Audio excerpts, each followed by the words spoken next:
Yeah. I've still got Babylon 5 over there in the chat. So you watched the episodes, right? Or a few of them? I watched the pilot today. What were your thoughts? Well, I've seen the pilot couple times before. This is maybe the third time that I've watched it because I've started the series before and then just got distracted with other things. So I've seen the pilot, and I know I've seen like the first 2 or 3 episodes of the actual show. And I mean, it's good. It's goofy as shit, early '90s sci-fi with all of its budget constraints and peccadillos. I mean, the sets aren't great. CGI looks like that old cartoon reboot. Like it is. No, it's old better than CG. Reboot. I like reboot, but I mean, It's better. I don't know that I don't Yeah, know that I'd call it better, man. I mean, It's better. There was a '90s television show. I can't remember the name of it, where a bunch of kids are like cadets at some sort of space academy, and then I they think make I know some what you're sort of talking about. hypernauts. I always remember it after I start describing it. I've heard of it. I never saw it. It I've has never heard of that before. it's basically if you imagine kids, Star Trek Voyager, and Mech Warrior all in one show. Okay, Basically. Jesus. But because they have That's- like spaceships, right? And they're lost out in space. Okay. But when they do ship landings or they fight on the ground, they have mech warriors. So it's like, It's a lot wrapped up into one package. but its CGI is on that level. Okay. So yeah, I mean it's whatever. It's old CGI. That's just what you're gonna get. But other than that, I mean, story wise, it was great. Like there's a lot of interesting plot hooks they've got. I like that the alien races really feel fleshed out and like they're their own thing. Whereas like as much as I love Star Trek and Deep Space Nine and all that, there is that problem where all the alien races are just, hyper stylized versions of like one aspect of humanity. So it's like, whereas with this, like everybody feels like their own character and they all feel like they have their own culture. And like I love Londo. I love the crazy like vampire hair, and I just love him. And like the speech that he gives at one point in the bar where he's talking about the Centauri Empire and like what they were and what they've become and all that. It was a great speech. Unfortunately, it's undercut by the fact that the bartender is literally a gorilla in a space helmet. But you're not a fan of old sci-fi movies? Oh, I love old sci-fi movies. It's So, just then it's so jarring. Yeah, well, it must be an ode to that one sci-fi movie where the invaders are literally gorillas in space helmets. I guess, man. Can't remember the name of it, but it's a classic. It's I know the name of the alien that gorilla is. It's called a Roman. Yeah. But it's not meant to be a gorilla? Like, or is this from the movie? Or are we talking Babylon 5? Well, I think it might be an homage, if it's anything. Okay. That or they just had the spacesuit handy because, not the spacesuit, the outfit handy because, cutting corners costs. Oh, yeah. I found the movie. It's Robot Monster. Yeah. I gotta look this up. But yeah, it's a dude in a gorilla suit, and he's got like a jumpsuit and one of those old leather caps that like cosmonauts used to wear under their helmets. And he's slinging drinks at the bar, and it was just weird. And they had some fun, like goofy shit in there because the fashion is interesting. For the most part, they're all wearing like normal enough clothes that have been just altered a little bit to make them look a little futuristic. But then there's one scene where it's panning through like a cafeteria, and one guy is sitting there reading a newspaper that's clearly a USA Today, but it says Universe Today. And then it cuts to a table that has like an Arab sheik, a guy dressed up like a Renaissance painter with the beret and the little smock, and then a dude in like African tribal garb. And I'm like, what's happening here? I mean, wait till you get to the part where all the religions come together. Oh, I can't wait for that. That sounds great. Well, the problem is you had to get through all season 1, and season 1 I found was sort of the weakest. Oh, I'm sure. I mean, it takes a show a while to find its feet. No, it doesn't. It doesn't take a while. The thing is, J. Michael Straczynski, I never say his last name right, so I just muddle through it. JMS. JMS wrote the show from beginning to end. So season 1, it was already all written out. So the story is fine. The character acting, I don't know. It's just a lot weaker because it's the introduction to these characters, Yeah. which you Some wouldn't of the have to acting do was- if you saw the movie in the beginning. Hey, it's fine. I'll watch in the beginning when I get to it production wise. No. I'm not. That's not snapping on you. We had the debate in chat. I'm just saying that in the beginning, the movie, you see all the characters as they were before they went to the station, and it very well lays out what everybody is about, what their goals are, what their motivations are, what they will do, what they won't do. They're put through the grinder, and it's all before they go on the station. So, literally, you can.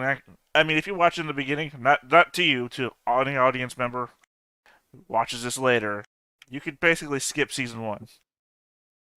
In fact, skipping season 1 will make mysteries more mysterious later on.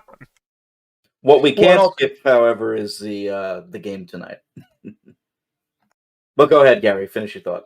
Yeah, well, because that's the thing I know doesn't like I mean, I know that in the next few episodes they change out some cast members. Like I know some of the ones. I remember that some of the ones from the pilot are gone, and then I know that they get a new commander in the second season. Like Sinclair's gone, right? Who do they replace from the pilot?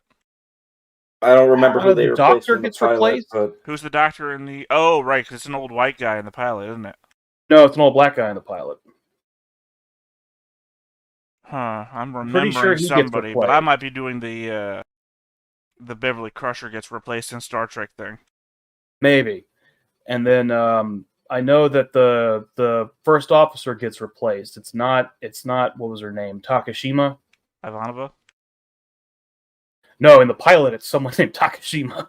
And I know that she's gone Okay. in the next couple episodes. See, I thought The Gathering was so weak that it just slipped my mind because the show gets so much better later on, and The Gathering is so connected to season 1 that it's just like, I just forget about it.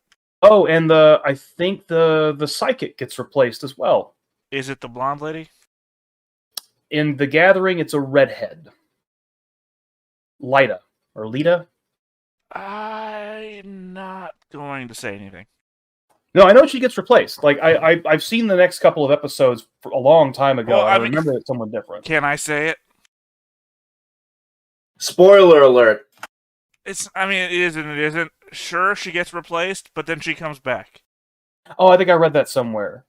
So it's a different character. I don't even remember. I mean, if you looking back after our I don't know how many sessions you have to do of Pathfinder to have watched all of Babylon 5, but in a retrospective, you'll remember Lita way more than you'll remember the next lady.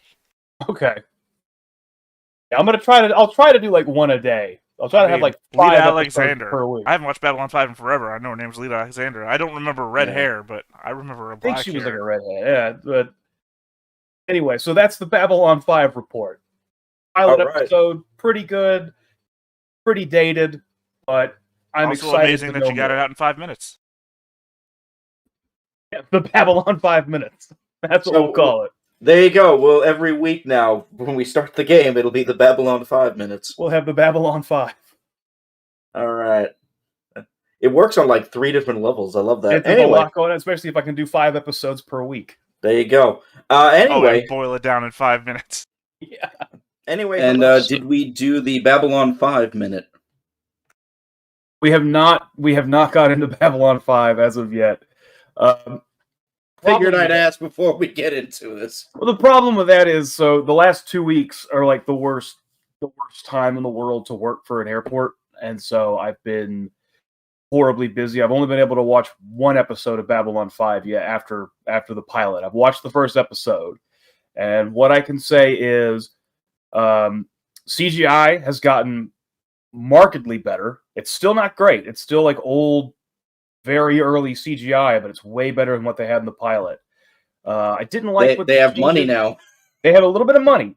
I didn't like the changes they made to the uniforms. I thought that was kind of weird. They added the weird leather stripe on them.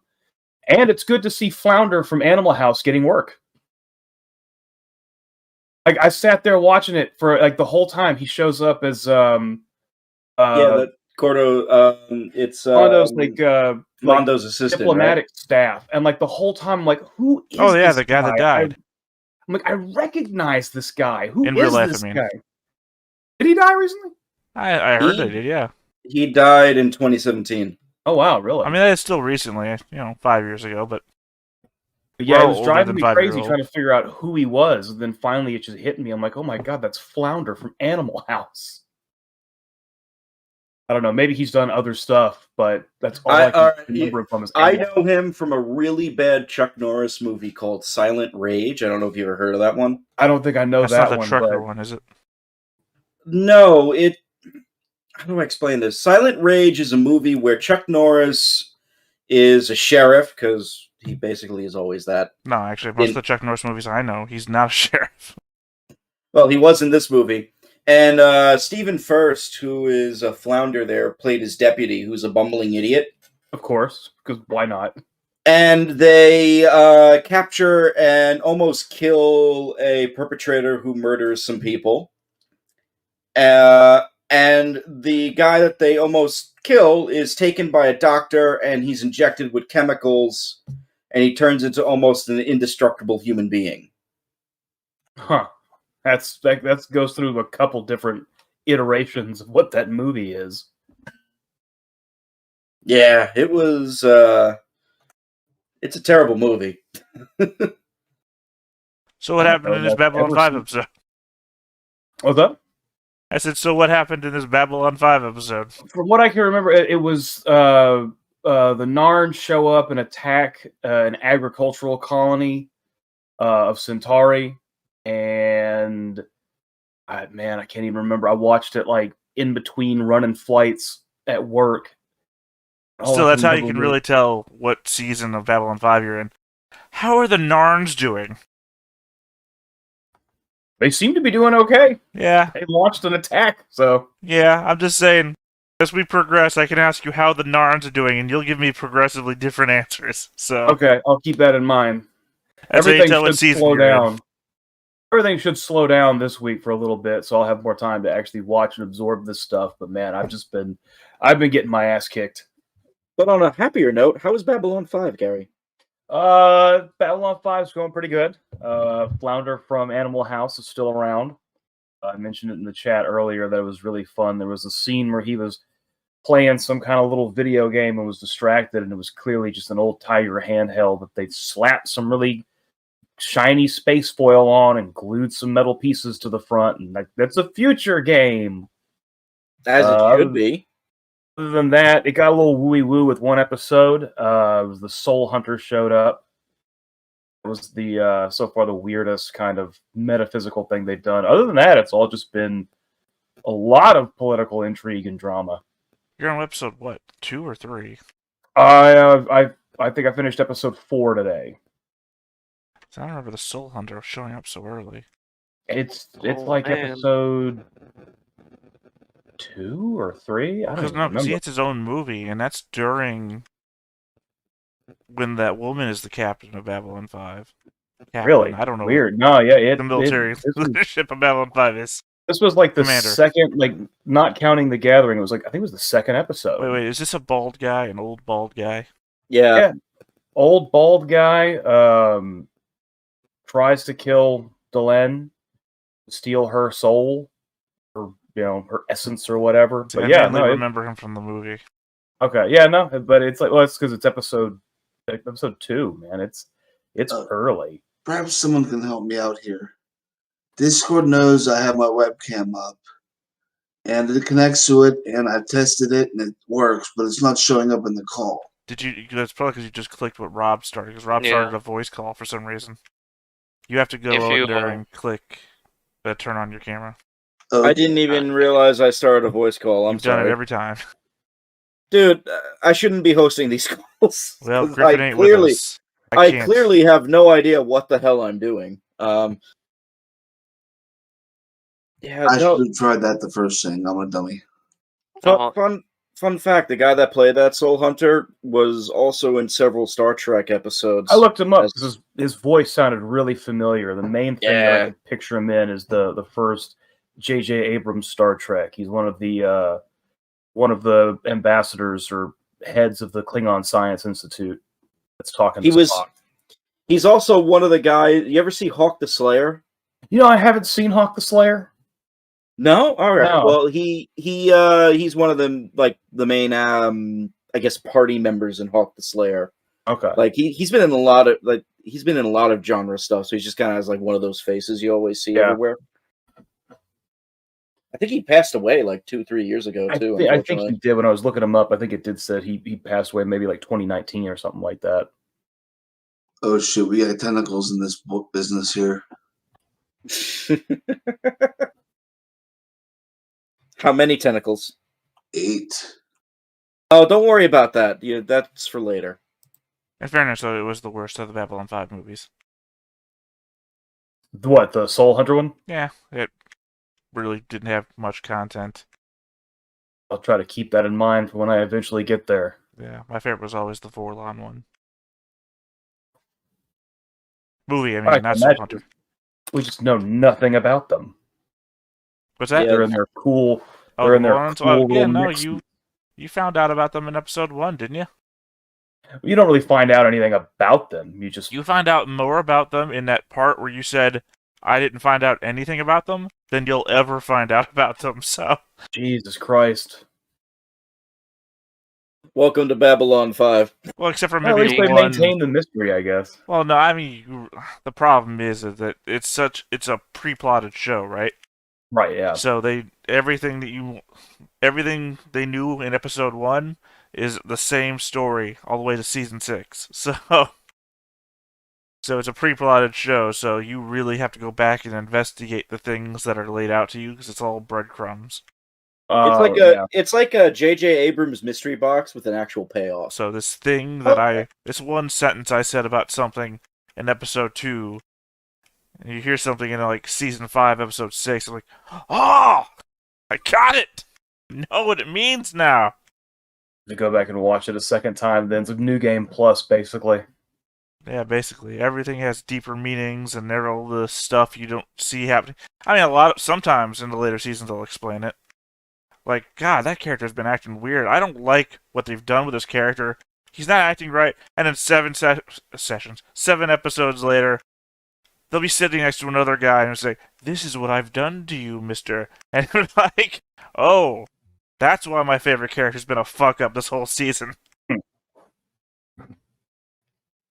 But yeah, so far it's progressing nicely. I'm liking it. I don't know. I still don't know if it's just like because of how old it is or what, but some of the sound design is just a little off. Like inside the interior stuff, it's a little echoey, and it might just be because it's been remastered or whatever. It's just like it was made for older televisions. Or, maybe it's a top-tier sci-fi program that's being made by a classic company. Yep, there's also that. I want to point out you're making jokes about the handheld Tiger Electronics game system. Most of their background are Gaylords. Really? You haven't noticed every time they get into like a fight in the what do we call it, the down below? No, not really. Not yet. Yeah, every time the security teams go down below, they're leaning around, shooting their guns at whatever. They're leaning around Gaylords. I mean, on one hand, at first I thought, okay, they're just using cheap shit as sci-fi background. But then again, Babylon 5 has a big old shipping and receiving area, so perhaps it is just a warehouse. Because, probably. Gaylords are warehouse items. Wait, are you talking about a pallet box? That's what a Gaylord is. I never actually noticed that. Well, I worked in a warehouse, so... I've also never called them Gaylords before, so... That's literally what anybody in the company would call them, and if you look them up online, if you need to order Gaylords, I guess a pallet box, if you need to order a pallet box, look up Gaylord, and that's literally the only thing that comes up. Well, other than, I guess, a couple of hotels... We have one here in Dallas. Yeah. Gaylord Dixon. So yeah, I've heard him called that before. I've always just called them like pallet boxes, but it's a box on a pallet. But I mean, yeah, I can picture it now too. Like when you said the underground, I'm just picturing it now, and I'm like, yeah, that they are pallet boxes, aren't they? Keep an eye out. But yeah, no, I did. I kept watching, and it's as much as I love Star Trek and I love the whole world of Star Trek and the ideas behind it, it's nice to have a show where money still exists and can create all kinds of complications.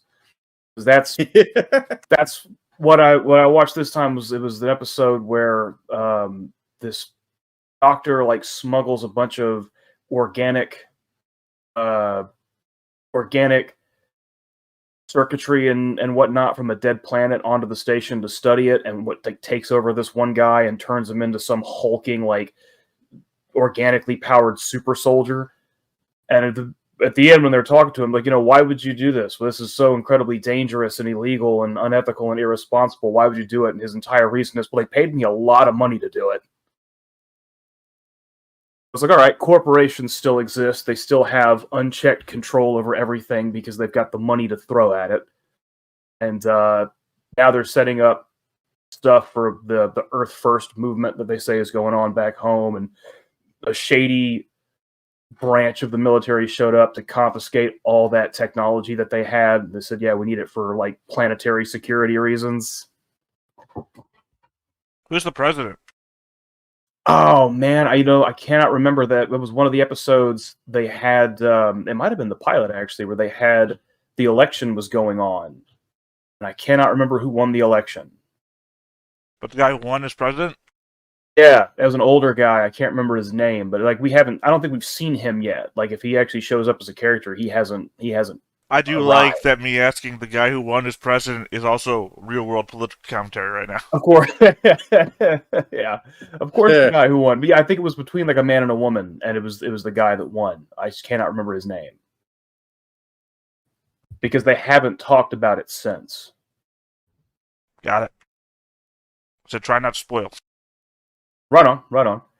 But yeah, so that was the whole thrust of this one was, corporations have insane power because they can throw money behind things. And so, all right, cool. We at least still have that to work with. Whereas Star Trek, money doesn't exist. So, it's you got to find different motivations for I things. bet you 5 gold pressed bars of platinum that it does. Yeah, they bring it back in DS9, but like until because in season 1 of Next Gen, there's Picard has that whole big speech he gives about how money no longer exists and there's no economy and no currency. But yeah, then you meet the Ferengi and all of a sudden they've got money and everybody trades with it. I don't know. It's just that's called continuity's thrown out the window once. Oh yeah, that's absolute plot convenience. Well, like when Gene Roddenberry died, like during Next Generation and all that, that's when they actually started, rewriting and. Oh yeah, that's when they were actually allowed to start doing more world building. Yeah, and women stopped getting raped in the episodes.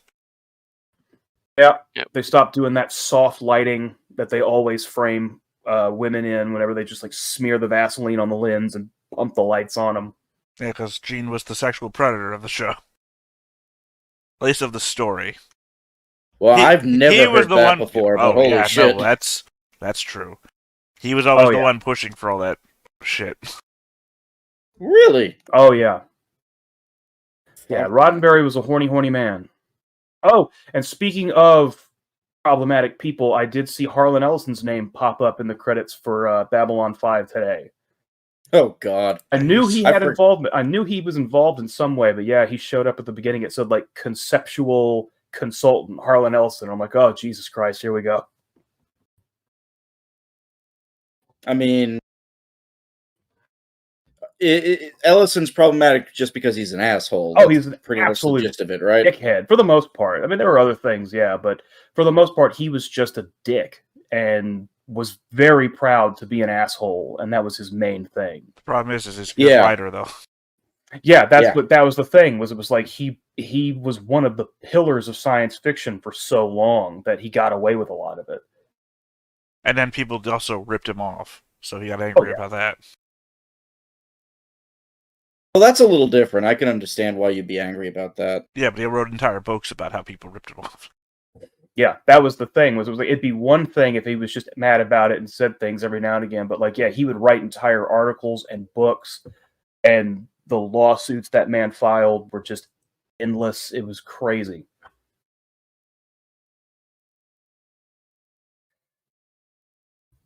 So yeah, it'd be interesting to see what more he pops up in, because I know actually I think J. Michael Straczynski was like the executor of his estate, and he's still working on releasing like one last anthology that Ellison had started back in like 77 or 78 that never came to fruition.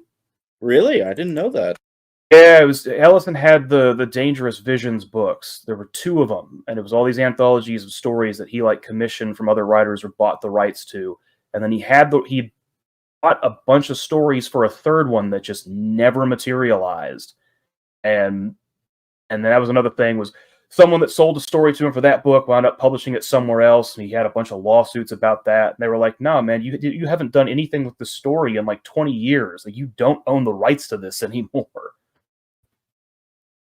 And now I think Straczynski is like still trying to publish it. Like, he's still shopping it around, but it's probably just never going to happen because I don't think anybody cares anymore. Like, most of the writers that submitted stuff for it are dead now. Like, it's just it's all old stories that most people either don't want printed because like, no, this is my early work that isn't any good, or they've passed on, and so now you've got to deal with a bunch of like estates that have to give you the rights. It's just it's all a tangled mess now.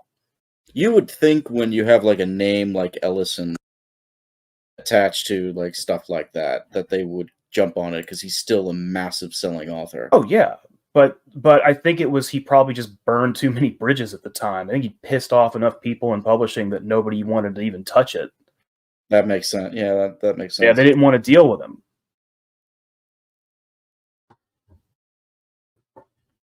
But anyway, there's the Babylon 5. Which? How was Babylon 5?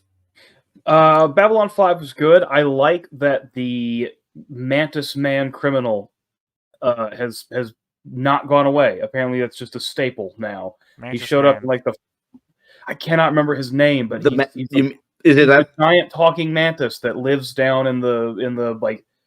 Oh, you mean like a criminal underlord kind of guy? Yes, he's like okay. the crime boss, and he's a giant talking mantis. I know what you're talking about.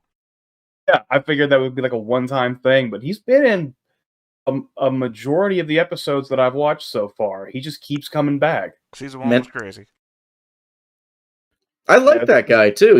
It's fun. It's fun to see like weird puppets and shit. So yeah, he was really fun. But yeah, this was pretty good. This was it was the episode where they have a big thing where they're showing off every species' religious festivals, and so Londo just gets hammered at some kind of a Roman feast, and then someone has hired an assassin to kill Jakar. Yeah, he goes to the Mantis Man to hire a bodyguard. It's just great because Straczynski, the guy who makes the show, is an avowed atheist, but he gives, he gives all of his opposite viewpoints the time to show.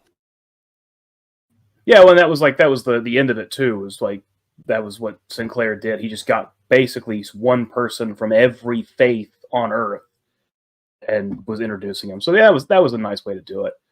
But and then what was her name? Sakai shows up, Sinclair's like old flame, I guess, and they finally explain what happened to the woman that he was seeing in the pilot that just disappeared and they never talked about again. Apparently they just went their separate ways. Like, you could have said that in like episode 1.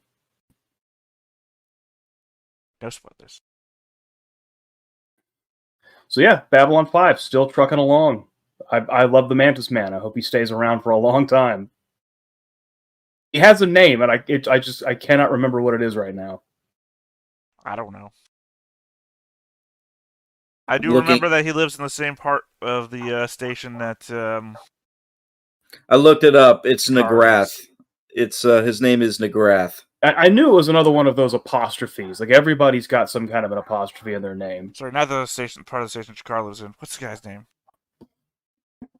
The Vorlon. Oh, I don't remember the Vorlon. I can't remember. He's only been in like one episode since the pilot, so I can't even remember his name. But yeah, it's like that same area that you've got to wear the mask to get around in. Yeah, the alien part of the station. Sadly, the Mantis guy does not last. Don't spoil, man. What are you doing? I mean, it sucks, but it's good to know so I don't get my heart broken, in the long run. I mean, I knew that shit. I wasn't telling him. Rob, embrace the Babylon 5 minute. Don't ruin it for people. I didn't want his heart to be broken, like he said. So He said that after you spoiled it. You didn't know that when you were saying it. I can tell. He was getting attached in the Grath. I really was. I can tell by the way you knew his name before Rob told you. Again, it's a lot of names and a lot of apostrophes to keep track of, because Jakar got a new ambassadorial aide whose name is like Natoth, who replaced Kador or something. I don't even remember. Like all the names are like that, and it gets confusing. Well, since we're on a spoiler high, I'm just gonna say this: maybe don't start remembering names until season 2. Okay, I'll try to keep that in mind. I'll remember like the key names. Yeah, it's killing me. I can't remember the name of the Vorlon. I don't remember their name either. I'm trying to not look it up, so it's in here. I just can't think of his name. Yeah, but he just hasn't shown up very much, so I can't. They always just call him like the Vorlon ambassador too. Can't remember. It'll come to you like halfway through this game. You'll probably just remember it. I've looked it up. I can tell you if you want. Go for it. Kosh. There we go. I get getting hung up on Jakar's name. Jakar I've got, Londo I've got, Delen? Is it Della or Delen? Delen I've got, and of course Sinclair. Garibaldi you can't forget because Londo fucking shouts it every episode. Michael Garibaldi. So yeah, I'm not gonna forget that one. Yeah, hard to forget Garibaldi anyway as a name. Now that I can't remember because he has only been in one episode so far. So I can't remember his name. What about the Russian lady? Ivanova. Yeah. The doctor's name is very generic. What's Londo's assistant's name? I mean, honestly, the more generic the name, the more memorable it should be at this point. What was whose name? Londo's assistant. I don't know. I just keep calling him Flounder in my head. It's an association I don't have, so. You ever saw Animal House? Once. I wasn't a big fan, so I didn't rewatch it. I've seen more of Animal House. What's the name of that movie about, the guy who directed Animal House? It was Ivan Reitman, right? Because it was a movie about him and when he co-founded National Lampoon. It was John Landis who directed Animal House. Okay, Landis. Okay. Sorry. The guy who co-founded National Lampoon, and they have parts of the movie are on the set of Animal House. I never saw that movie, but I remember hearing about it. It was good. I really liked the ending. The ending was a cool thing that I'm also not going to spoil. Rob, don't look it up. Gotta fill in the gaps there, you know? What gaps? Let me tell you about the end of every movie I can come out and bring up on Wikipedia. I mean, just gotta fill in those gaps. Snape killed Dumbledore. There you go. So we should probably start playing. So, Gary, how was Babylon 5? Babylon 5 was great. The 2 episodes that showed wild swings in just what kind of content we'll be dealing with. The first episode was... That one had... it was a surprise appearance by Walter Koenig as a fascist psychic Gestapo officer, basically. So that was fun to see Chekhov running around. I hope that guy doesn't come back. Well, now I know. Hey, you know what? That's fine. I'm fine knowing that because I want to see some Chekhov. I want to see Walter Koenig get work. But yeah, so that was wild considering that it was all about psychics and psychic evolution and trying to, MK Ultra, an advanced super psychic, and the guy, starts to freak out and get overpowered and then goes out and blows up into some new expanded form of consciousness that abandons its body and flies off into the galaxy. And then the next episode is all about anti-alien racists coming to try and kill aliens on the station. And now we've set up for a whole whole series about human-alien relations. You're on episode 7, right? That was episode 8, I believe. That one was called War Prayer. That's episode 7. Okay, I can't. The Because production episode order 6 is called / airing Mind order. War, so you might understand why I would think you. Oh, okay. So, and again, it's episode 8 for me because in the watch order, The Gathering is listed as episode 1. On this listing, the episode 1 is Midnight on the Firing Line. But on HBO Max, Gathering is listed as episode 1 of season 1. They just use that. So, well, none of these are called The off. Gathering. I'm looking at the Wikipedia listing of episodes, trying to figure out where you were. Yeah, no, so it's episode 7 of season 1 technically, but like The Gathering was the pilot, so that's its own separate thing, but it's part of season 1 on streaming. So. Oh, so that's why you think you're an episode ahead. I got it.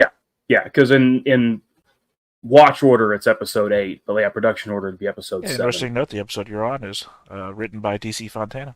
I saw that. I was going to mention that. I saw her name pop up like right at the beginning. I'm like, oh, cool. That's just more a little kind of Star Trek crossover.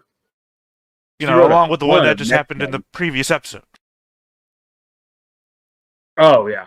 Yeah. You know, you just talk about Chekhov, and then the next episode written by. Yeah, that happens. She was DC Fontana. She was the big one on Next Generation, right? She wrote a bunch of Next Gen. I think she had more to do with DS9. I mean, she wrote a lot of episodes for a lot of the series. I mean, they contracted out to a bunch of different script writers. Anybody could write scripts for it. So she has a bunch of credits to it. I don't remember what her big like peak period was, but yeah, I think Next Gen was when she had a lot of episodes. See, I know. So this is going to show how weird I am, but I knew her from the Logan's Run TV show. They made a Logan's Run TV show? Yeah, they did. It was a wild time, huh? It was the 70s, like late 70s. I would have figured a Logan's Run television show would have been made in the 80s. Yeah, you think so. Same time as the show where the moon gets blown off course or some shit like that. That wasn't. The moon gets blown off course, and the moon explores the universe. Like, she had a hand in, like, creating that show, basically, and the entire show was, kind of a retelling of the movie, but a little bit different. And it only lasted for, like, 14 episodes, but I saw them all. They're really good, to be honest with you. In fairness, though, I think you get everything you need out of Logan's Run, the movie. You do, but I don't know. It was, old weird sci-fi like that is a fun thing to always go back on. I don't think you're gonna, oh, I really like this character. I hope they survive. No. No one dies of old age in Logan's Run. It's kind of the point. No, I was just loading up the Wikipedia episode listing just to see how many episodes in you were. Or rather, how far away from season 2 you are, because that's when I'm going to start actually caring. Right. I'm sorry, season 1 is the worst about... It's like season 1 TNG, right? It's like weird and not really what you remember TNG for. Oh, God. So we're like talking about season 1 Babylon 5, which is season 1 TNG, basically. It's like... Well, I'll be honest with you. Most of the Next Generation I don't think is good. So when are you going to watch The Gathering? He did. No? Didn't you say you didn't? No, I have, yeah. You watched, like I said, on HBO in streaming order, The Gathering is the first episode they have. Maybe I'm remembering which one The Gathering was. That was the pilot film, I thought. It is, but they just use it as like episode 1. It's like a feature episode. Does it have in the beginning in the order somewhere? I don't know. I'd have to go through in the seasons and see if they do, or if they have that listed separately as the movie. I'd really be interested to know when you're going to watch in the beginning, because, I mean, the problem is that you're watching chronologically, right? And not like in the order of release or anything. So chronologically, in the beginning happens both at the end and the beginning of the show. So it's like a whole wraparound thing? Well, yeah, I mean, because you see it before the actual end of the show, is what I'm saying. If you watch it chronologically, the order of release, the events that are the wrapper for the thing, you have no idea what the fuck is happening. It's like, why is he here? What's going outside the window? It's like, that's a weird thing. I don't really know anything about in the beginning, but with the way that you say that, The weird thing about it on HBO Max, the thumbnail for The Gathering has a shot of Londo as an old man that I don't think shows up anywhere in that episode. And he's the one that provides the opening narration for The Gathering, which I thought was weird, because then, every other episode, Sinclair basically does a lot of the same stuff that Londo said in The Gathering. So, I don't know. There's So say the entire show was written out and pre-plotted like 5 seasons in advance. That's why they can make a movie where the thing is like, what the fuck is... And then he'll tell you the story about what happened before episode 1. And it's like, cool, what the hell is going on here? Yeah, that's what I'm saying. That's why I'm interested to know when you'll watch it, because it's like, if you watch it when it was released, you still have no fucking idea what's happening. Right. And it'll probably be towards the end. I'll have to go through the seasons and see if it's in there somewhere or if it's separate. They might have, because I know there's also like a movie collection that might be tied up in that. Looking it up, actually, it happens after season 4, which is not where I remember watching it. Well, there's 5 seasons to Babylon 5, but I don't remember watching it at that point. Because, God, that would happen right after also what I would almost say is... It's got to be one of the top 10 episodes, is right before the movie. God, I can't even think. I don't know where I would put that one. I don't want to say the name either, because that might be... Well, I'll do my best to crack through season 1 so we can get to the good stuff. Because I know Bruce Boxleitner shows up at some point. Yeah, he's the captain. And that's, I'm like, I got to get to that. So. I'm like, how does that Well, not happen? Season 2 on. From season 2 to season 4, he's the captain. How does Tron show up as captain of Babylon 5? Well, he does fight for the user. It's the only thing I can think of Bruce Boxleitner from, honestly, is Tron. He's done a lot of other things like Tron 2. He's in a lot of genre Lifetime movies. Yes, he is. True. That's also true. No, actually, that's what's his name? Who plays Sinclair? I can't remember his name. That was the other guy. The other guy. Clearly, what I was going for. I don't know a lot of the actors' names. Wasn't it Mike O'Hare? Michael O'Hare. Yeah, he does. Well, actually, no. It actually might be Bruce Boxleitner. That was in Lifetime movies. It's steady work, man. Sure. They make a movie every week, right? Yeah. They just have one script that they change a couple names on every now and again. They just change the season. If you know anything about Bruce Boxleitner, he's basically been in like Transmorphers, Animen. Oh, okay. All that kind of stuff. He's best known for a lot of the TV work. So like Gunsmoke, Wyatt Earp, the Gambler movies with Kenny Rogers. And he also did what the fuck's the other one? God, I'm trying to remember the name of the damn show. I can't remember the name of the show. I'll have to look it up. But it was like an early Western in the 70s. Kenny Rogers as the Gambler. Yeah. I did love that music video. He's also in Supergirl now, I think, Boxleitner. Really? The one that's on TV right now? Yeah. He did play the president in the Dawn of the Dead movie. His voice did. Well, technically, are you saying voice acting isn't real acting, Robert?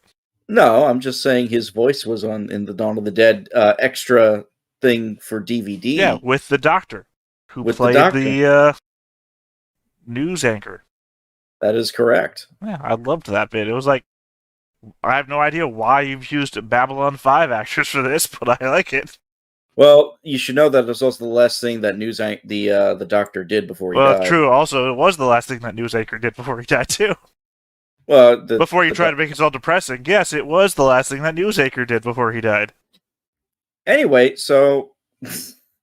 Double Mommy he was also in, by the way. Yes. No, he was literally in a movie called Double Mommy. No, I believe you.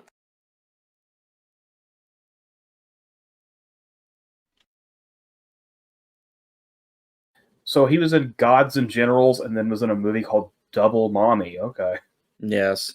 Hell of a career. It's a very eclectic career. So, any Babylon 5 report? We were waiting for it, I guess. So, Babylon 5, yeah, it's lots been happening. A lot of weird like swings and ups and downs. I got 3 episodes that I got through this week. One of them was again another instance of why it's so great that your future society still has money, because the entire inciting incident for it was some dude had massive gambling debts and did some shady stuff to let these guys into the station and get them some kind of power core, which they used to then kidnap Sinclair and put him in some kind of virtual reality simulation of his own mind so they could try to figure out what happened with the missing 24 hours of time that he has. It was a fun episode. A lot of great acting in that one. The dude that's like in his head, just every time he talks about Sinclair's mind, his hands like jump up to his head. It was a lot of big acting. Missing 24 hours from when? From the war. Oh, was he at the... You say the name of it, so in case it's not... Battle on the Line? There you go, yeah.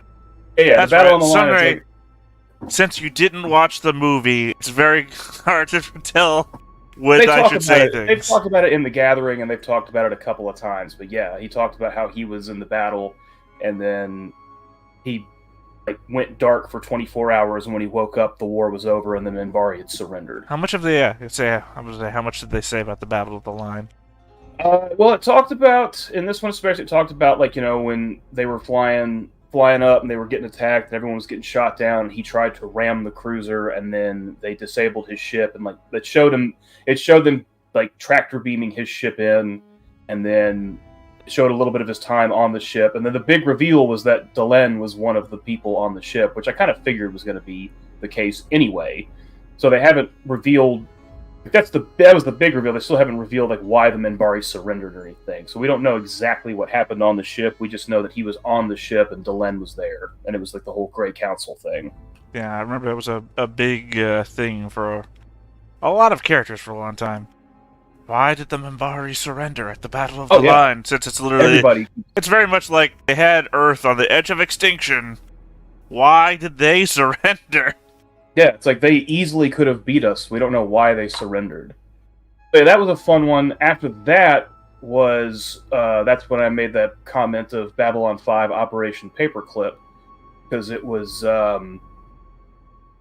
it was a woman comes to the station. She's from like basically a dead race, and she was like this insane war criminal who they helped invade all these worlds and did like medical experiments and stuff on all these different civilizations, and they called her like the Death Walker. Like she was a big deal. It even said like she was wanted for crimes against sentience. Like she's just that big of a deal. And she had been working on some sort of like youth serum basically to extend life and eliminate sickness. And so then everybody wants her. Everybody wants her to get their hands on this serum that she's invented. And so it's all about, like, you know, all the smaller civilizations, the non-aligned worlds, they want her to go to trial because it's like, no, she ravaged our worlds. She doesn't get to just walk free. You can't just take her to Earth. So that was fun. Then the Forlons show up at the very end and blow her ship out of the sky. So I'm like, okay, I guess they weren't so neutral after all. Is that the one your screenshot was from? Yes, that was the one with the guy that he just had a fantastic hat. Like he just showed up and he looked like something out of an old acid western. Is he the one who's talking to Kosh? Yes, and they're just talking in weird riddles, and he takes his hat off and it's like a brain or something. Brain, yeah, you can see his brain, and he's got like a data crystal that he takes out. But he just had that hat with like the weird psychedelic bandolier around it, and then the brim was cut so that it was in these little crescents. It was just strange, and he had this kind of duster on. I was like, they don't normally go super silly with the fashion in this show, but when they do, every so often, it just really catches you off guard. Yeah, I knew the episode the moment you posted that. I'm like, okay, I know that guy, and that weird curtain on the side must be Kosh. Yeah, yeah, just that tall, just like long shower curtain. And then after that, it was just a good old-fashioned ethics episode. It was just an episode about the doctor trying to save some kid's life, but his parents' religious practices won't let him cut him open. And so they're going around the station trying. It was just like, you know, he knew he could save the kid, but they wouldn't let him operate. So he was trying to get Sinclair to give him authorization to do it anyway for the good of the kid's life. And so, yeah, it's just an episode about, like, medical ethics. Just, classic kind of Star Trek stuff, really. Yep. Saves his life, and then the parents kill him in the end anyway. And then the parents kill the kid anyways because he no longer has a spirit, and they think their son is now a demon in physical form. Yeah, so cut him up and let his soul out, so now he's just a manifesting. That's why you don't fuck with people's religious beliefs. That's why you're just like, look, man, I know it sucks, but it's gonna end badly no matter what, so... They did that ethical question for that episode much better than most of the time Star Trek tries to do it, I gotta say. Yeah, I mean, the best example from Star Trek that I can think of is probably the one where Worf gets paralyzed and he wants Riker to help him commit honorable suicide, basically. I vaguely remember that. That's a pretty good one. The big one from Enterprise that I remember that, like, as an episode, I still like it, but as a story, it's got its weaknesses. It's this one where they find some planet where there's two dominant kind of humanoid species, and the one is dying off from some kind of crazy virus they can't cure, but the other... The Prime Directive one, though. Oh, that's not a religious one. That's a Prime Directive one where... Oh, right, but it's still a medical ethics thing. Because, what's his name? Vox? Is it Vox, the doctor? Phlox. Yeah, they would have died off anyway. And that's his thing. He's like, he's like, I can make a cure. Like, I've already found a cure for this. And so that's the question. Is like, do we give this cure to this people that they can save themselves, but then keep this other race in subjugation and slavery that they've been doing, or do we let nature take its course and let this one group be wiped out, so that the other group can then rise up and become the dominant form of life on the planet? You got to remember that before that even aired, there was the TNG episode where Data's just talking to a kid on a planet where everyone's fucking dying, and Picard's like, nope, just gotta let him die. Yep. So he just see everyone dying except this little kid. And then Data takes him back onto the ship, and like they can see the planet and stuff. And then Picard's like, well, now I have to now we've broken the quarantine. Now they know that there are other species out there. Yeah, I remember that one. But yeah, no, that Babylon 5 episode, that was a good example of it, just because it was simple. It was so simple it became incredibly complicated, because it was just like, I can save the kid, but the religious beliefs won't let me do it. What do we do? Yeah, I mean, the Babylon 5 is full of races doing stupid things. True.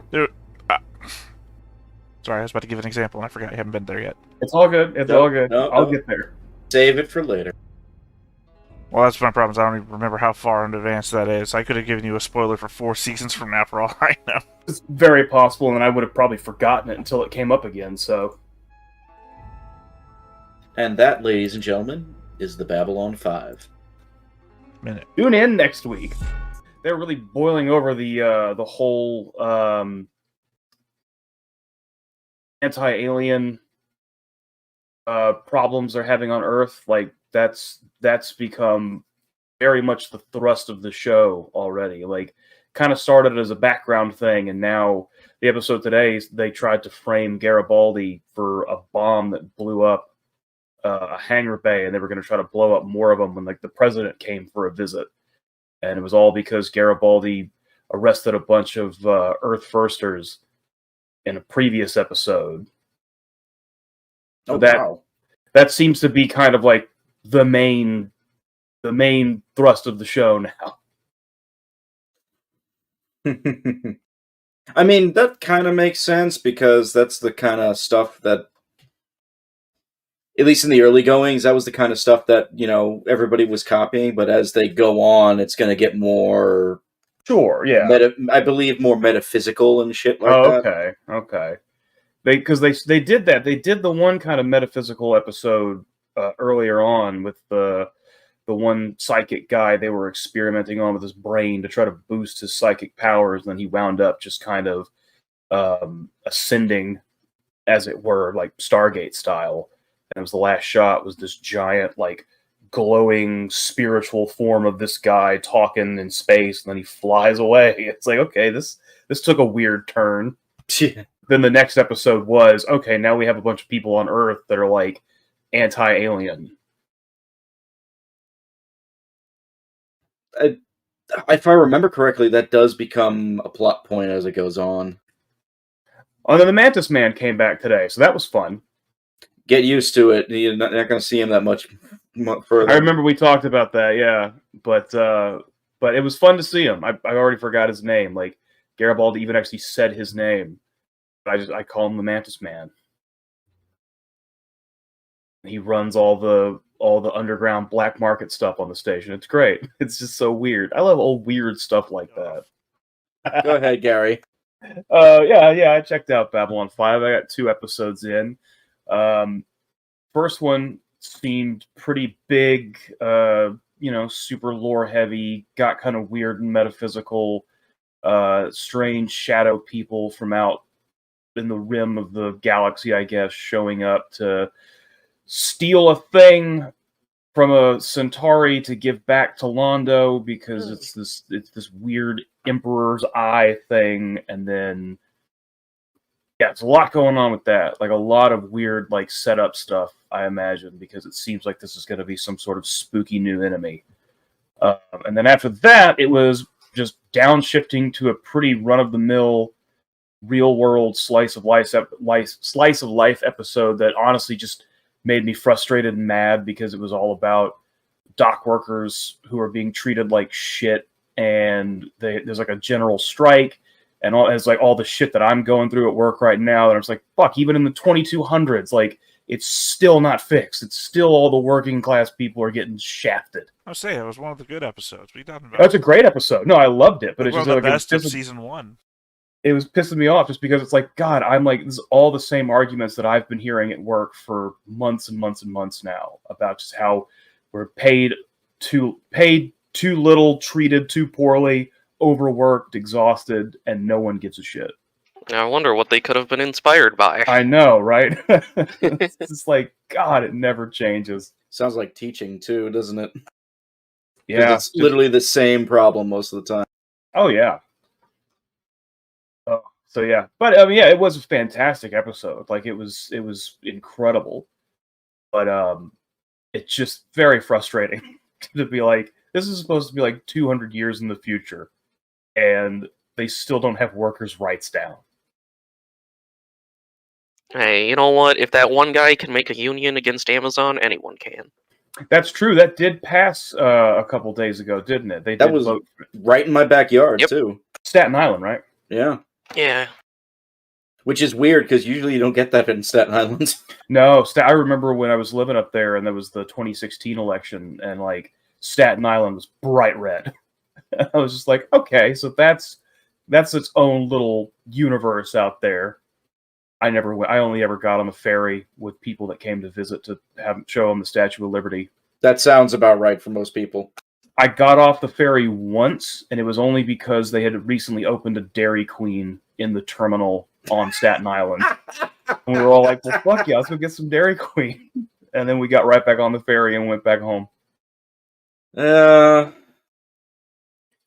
have no idea how much that's close to the truth of things. So yeah, great episodes of Babylon 5. What episode are you on? What number? I think I am now on episode 14, but the problem is I've been like following stuff. I've been checking up on like a wiki that they have just whenever different people show up, because I'm like, that actor looks familiar. And so what I've learned is that like the production order and the broadcast order are all out of whack and fucked up. And now it seems like even the order that they're on HBO Max doesn't match up with either of those orders. So I have no idea what it would say I'm on right now, but I can't remember. The last episode I watched was By Any Means Necessary, and I can't remember what the next one is. So I mean, you're like what, close to halfway done the first season? Well, I think I'm a little over. I think I'm like right at the halfway point. I can't remember how many were in season 1. I just like I said, I'm waiting for you to get to season 2. I think it's 23, but again, that it's counting The Gathering as episode 1 instead of a separate movie, so it's like 22 episodes in the season. Who was the guy talking to Melondo in the last episode? Not the last episode, the episode before last. The weird guy who was like the Shadow Man. His name was Morden, I think. He showed up to Cool. every one of the ambassadors, asking them like, "What do you want?" And then like Delenn was weird, had some kind of weird psychic thing with him where he turned into like a shadow person, and then Kosh he ran into at one point, and it just said later on that his suit had been damaged and he needed parts to repair it, but he wouldn't tell him how it happened. So yeah, it's getting ooky spooky in the background. So the strike episode was one of the best ones of the season. The other one with that guy is a very important episode of the season. Oh, I can imagine. Yeah. Well, that episode was called Signs and Portents, which I think I remember reading. Like that's kind of the catch-all name for that season. So like clearly this is setting everything up, or setting up important stuff down the road. It's like future major plot points, if I That's what remember it seems correctly. like. Yeah. I mean, of all the episodes you've seen so far, I think that's probably the most important for the show as a whole. Okay. But yeah, the strike episode was fantastic because it just, I mean, that was like, it was just great drama. It was just well written and relatable. So is this so we should might as well get it out of the way. What about that Babylon 5? I have completed season 1. I sat down and just got through the last 5 episodes that I had today. I didn't have anything going on, so while I was typing up all the stuff and getting all the spells that I want for this character, I had Babylon 5 on. And yes, I have made it through season 1. It just sort of ended. It was a cliffhanger kind of ending, but I wasn't expecting it because the episode just didn't seem like it was wrapping up, and then it just sort of stopped. I got a quick question for you, Gary. What's up? Who's your favorite Zathras? What? Who's your favorite Zathras? Zathras? I only know of one Zathras. Are you sure? Pretty sure I only know of one Zathras. Unless this was a character that showed up way in the beginning and I've forgotten all about it, but I only know the one Zathras. I don't know if Gary's been paying enough attention. Maybe I haven't. But I don't. Zathras didn't look familiar when I saw him. But yes, that was an interesting episode. I wasn't expecting Babylon 4 to show up in season 1. Like, I figured they'd get to that mystery. God damn those dogs. I figured they'd get to that mystery at some point, but I wasn't expecting it to be this early in the show's run. Another fun thing from that episode is the little time traveler spacesuit that he's wearing at one point looks a lot like the spacesuits from 2001: A Space Odyssey. Almost as if they found one of the suits on a backlot somewhere and were using it. Well, it's funny because it's also like the spacesuits from Terran Trade Authority, which came out before 2001: A Space Odyssey. I don't know that one. It's a book series. Oh, okay. It's an illustration like book series. Oh, okay. About like mysteries of space and spacecraft and alien planets, that sort of thing. To look that up. Yeah, it looked a lot like the suits that Dave Bowman wears. But so yeah, I made it through season 1. It's all getting weird and crazy. They've assassinated a president. Garibaldi's life hangs in the balance. Delenn is in a chrysalis, becoming a beautiful butterfly, I suppose. And the Shadow People came back, and their weird little spider ships just wiped out an entire installation, killed like 10,000 Narn. So, to answer the question that you started posing a while back, Theta, the Narn don't seem to be doing really good right now. Yeah. No comment.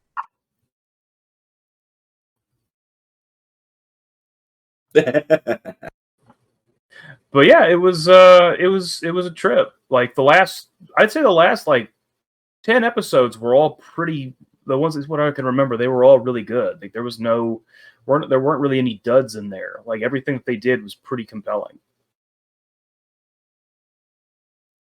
Yeah, and now you have to look forward to all the greatness that is season 2 onwards. I was about to say, now I get to see how I'm gonna have to see how they actually replace Sinclair, how that comes about. I was gonna say, you didn't even mention that what he does. Oh yeah, he is the time traveler on Babylon 4 who comes back and seems to I don't know how he wound up in the future, but I guess he was in the future.